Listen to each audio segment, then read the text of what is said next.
Hi everyone, welcome you all to this blog. तो अब जो है वो हम लोग गौरी कुंड पहुंच चुके हैं और ये गौरी कुंड है। यहाँ पर जो श्रद्धालु जन हैं उनका जन सैलाब उमड़ा हुआ है। हम लोग काफ़ी लगभग 200 मीटर चल कर के आ चुके हैं और ये जो इस तरफ लाइन आप देख रहे हैं, ये लाइन केदारनाथ जाने वालों का नहीं है।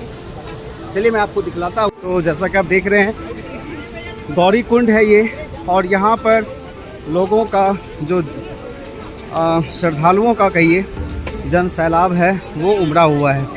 और जो आप देख रहे हैं ये जो लाइन आप इस तरफ देख रहे हैं, ये लाइन आपको ऐसा मत सोचिए कि ये केदारनाथ जाने वालों का लाइन है, बल्कि ये लाइन जो है वो ऐसे श्रद्धालुओं का है जिनका केदारनाथ धाम का यात्रा हो चुका है और अब वो लौटना चाह रहे हैं सोनप्रयाग की तरफ।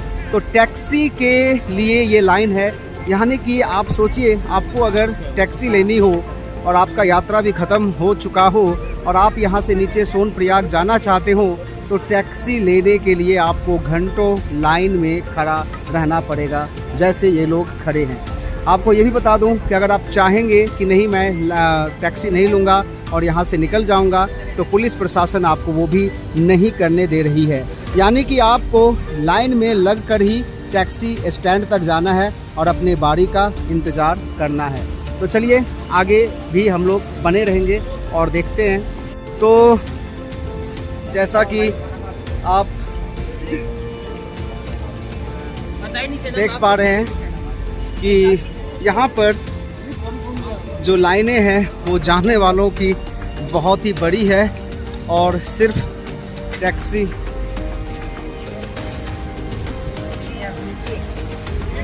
स्टैंड तक जाने के लिए। तो हम लोग धीरे धीरे जो है वो पहुंच गए हैं। गौरी कुंड तो पहले ही पहुंच चुके थे और अब हम लोग पहुंच गए हैं जहां पर होटल्स वगैरह है। तो यहां पर हम लोग एक कमरा लेंगे और उसके बाद फिर आपसे बात करूंगा। So this is Gauri Kund, Kedarnath पैदल मार्ग प्रवेश। ओ यहाँ से प्रवेश है, देखो सुजीत सर, केदारनाथ पैदल मार्ग प्रवेश यहाँ से है।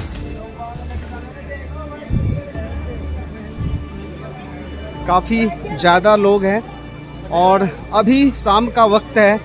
इसमें ऐसे लोगों की संख्या ज़्यादा है जिनका यात्रा पूरा हो चुका है और वो लौट रहे हैं। तो हम लोग होटल जो है वो ले चुके हैं और होटल यही है, होटल का कमरा। और यहाँ से जो अलकनंदा नदी का व्यू है वो क्लियरली आपको यहाँ पर दिख रहा होगा। ये जो सामने है वो अलकनंदा नदी बह रही है। और कल सुबह मॉर्निंग हम लोगों का यहाँ से जो है वो शुरुआत होगा जर्नी का, केदारनाथ धाम यात्रा का। किंतु मैं आपको यहाँ पर एक चीज़ दिखाना चाहता हूँ। और ये पैकेट जब हम लोग खरीदे थे तो ये पैकेट जो है वो कुछ इतना जो है वो फुला हुआ नहीं था। ये देखिए आपको क्लियरली दिख रहा है। जब भी आप कोई भी इस तरह का पैकेट खरीदते हैं तो इतना फुला हुआ नहीं होता है। तो इसके पीछे का कारण जो है वो आइए हम लोग सुजीत सर से समझते हैं। Sujit sir, what is the reason behind this according to you? The main reason is that when you come to a high altitude,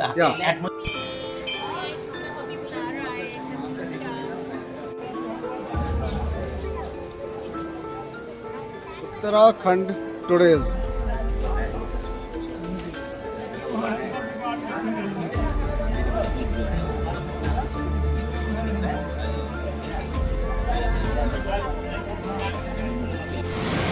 ये है मंदाकिनी नदी और हम लोग अभी जा रहे हैं कुंड के तरफ। और इसका बहाव जो है वो बहुत ही ज़्यादा बहाव है। चेतावनी यहाँ पर पहले ही दे दिया गया है कि कोई भी व्यक्ति नदी में प्रवेश ना करे।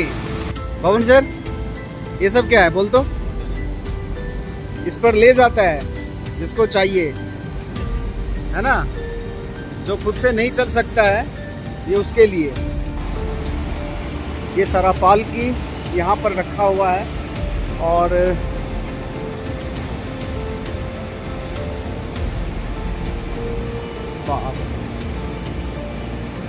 पता नहीं अभी ये किसी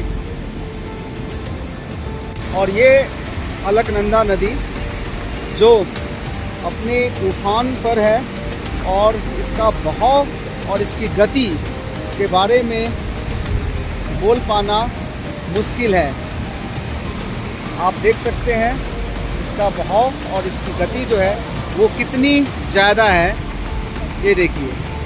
तो हम लोग अभी आए हुए हैं कुंड में।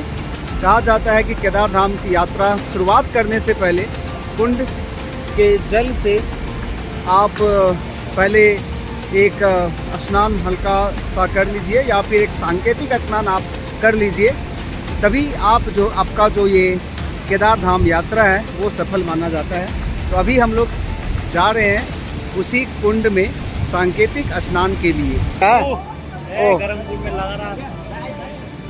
तो ये वही गर्म कुंड है जिसकी बात मैं आपको बता रहा था। पानी यहाँ पर गर्म है और यहाँ पर जो है वो लोग स्नान कर रहे हैं, जैसा कि आप देख पा रहे हैं। पवन सर,